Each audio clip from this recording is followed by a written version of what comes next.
Hey guys, welcome back to our channel. In this tech tutorial video, we're going to show you how you can delete or remove attachments like files, images, PDFs, documents, and so on and so forth you have added to your projects or work items and as well as issues on Jira. So let us dive right into it. Head over to your project on Jira. Let me just expand that list of projects to the left and select this project here and access the work item that features the given attachment. So let me go with this one here for demonstration purposes.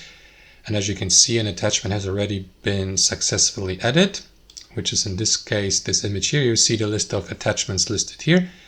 If you want to add new attachments, guys, simply click into that plus button here and select add attachment. And after that, locate the given file on your device. So if you'd like to delete the given attachment, simply click into these three dots here in the top right, select delete all, confirm by clicking into delete here, and that is going to delete the given attachment.